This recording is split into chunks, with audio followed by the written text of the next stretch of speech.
All right मंडळी, सगळ्यात आधी माफी असावी, माफी असावी, माफी असावी. कारण 20 डिसेंबरला तब्बल 3 सिनेमे रिलीज झाले होते.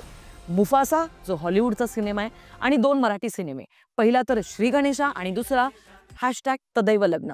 आता या तिन्ही सिनेमांचे रिव्ह्यू अद्याप आपल्या चॅनलवरती आलेले नाहीयेत आणि तुम्ही सगळ्यांनी मला डीएम केलं, मेसेजेस केले, कमेंट्समध्ये तुम्ही मला विनंती केली. त्यासाठी खरंच मी माफी मागते. पण काही कारणास्तव मला खूप लांबलचक प्रवासामध्ये जावं लागलं आणि 19 तारखेपासून तर थेट कालपर्यंत मी प्रवासात होते. आज जशी फ्री झाले, सगळ्यात आधी प्रायोरिटी दिली राव आपल्या मराठी सिनेमाला. त्याच्यामुळे आजच्या व्हिडिओमध्ये आपण श्री गणेशा हा मराठी सिनेमा नक्की मला कसा वाटला त्याबद्दल चर्चा करणार आहोत. Let's get started.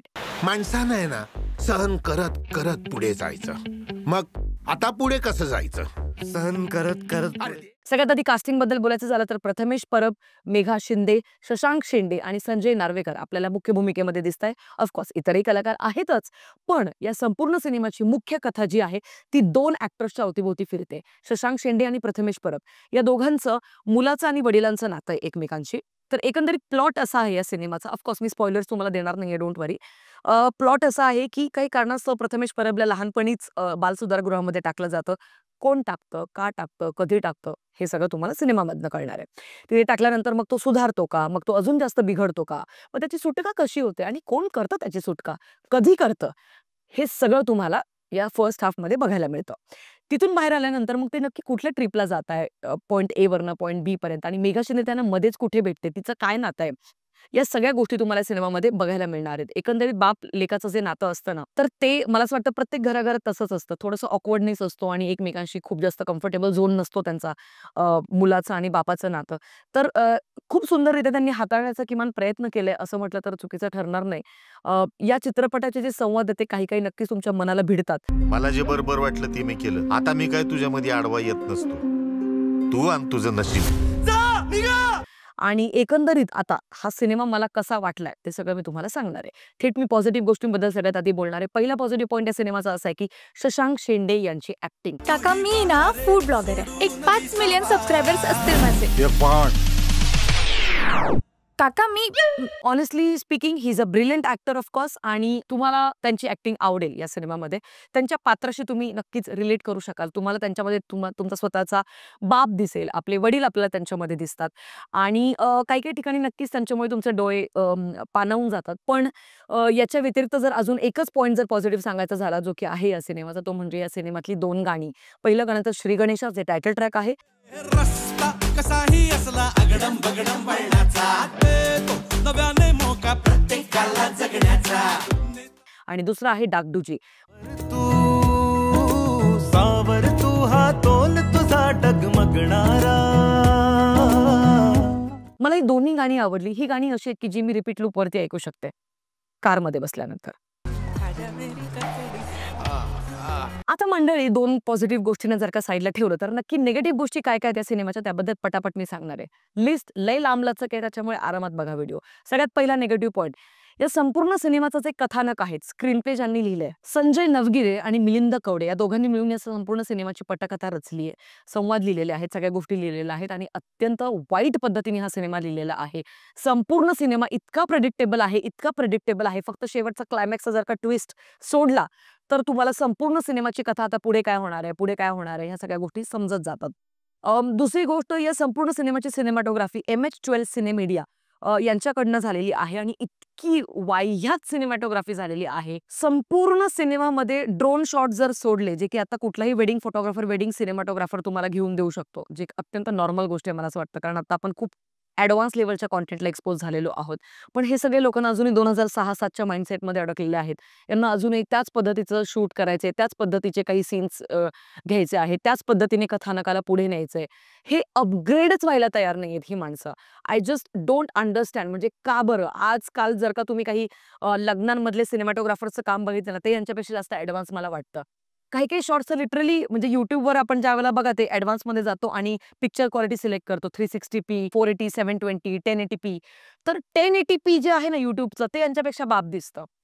या पद्धतीचे इतके म्हणजे मला असं वाटतं लो क्वालिटीचे काही व्हिज्युअल्स मध्ये तुम्हाला सिनेमामध्ये अख्ख्या दिसतात.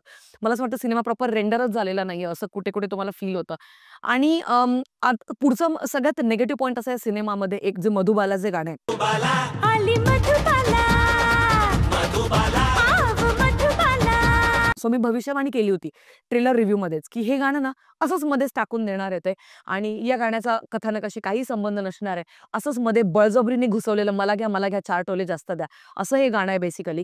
आणि याचा आणि कथानकाचा काही संबंध नसल्याने हे गाणं तुम्हाला लिटरली बळजबरीने दाखवण्याचा प्रयत्न केला होता आणि तुम्हाला असं बघायला लावतात ते जबरदस्ती. सो हे गाणं काय माहितीये का मी तुम्हाला सांगते.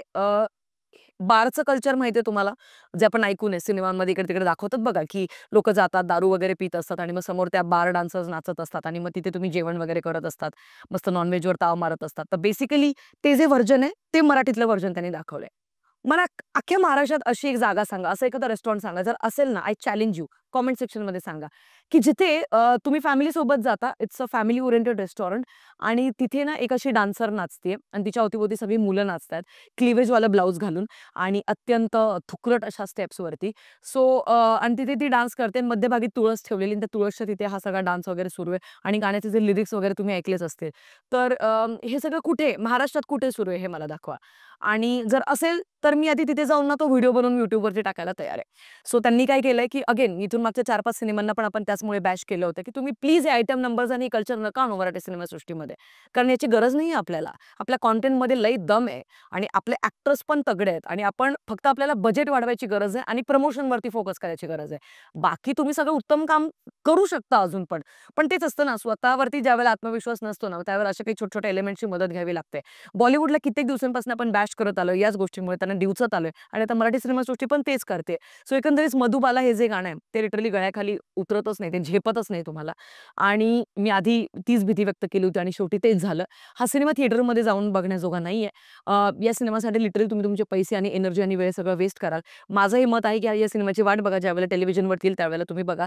संपूर्ण सिनेमामध्ये फक्त शेवटचा क्लायमॅक्स जर सोडला तर बाकी सगळं अत्यंत फ्लॅट स्क्रीन प्ले त्यांनी ठेवलेला आहे. काहीच असे अप अँड डाउन्स नाहीये कथेमध्ये.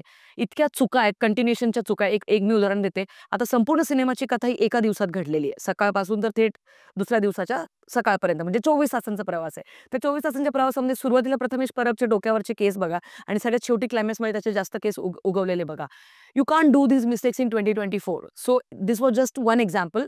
अजून असे बरेच कंटिन्युएशनचे प्रॉब्लेम्स आहेत. काही मॉन्टाजेसचे प्रॉब्लेम्स आहेत. एकंदरित या पद्धतीचा अख्खा सिनेमा आहे, जो मला अजिबात आवडलेला नाहीये. मी या सिनेमाला तरी पण देईन 1.5 स्टार, 1.5 स्टार्स आउट ऑफ 5 फक्त शशांक शेंडे यांच्या ॲक्टिंगसाठी आणि शेवटचा जो क्लायमॅक्स आहे, जो नक्कीच तुम्हाला थोडंसं एक डोळे तुमचे पाणावतो.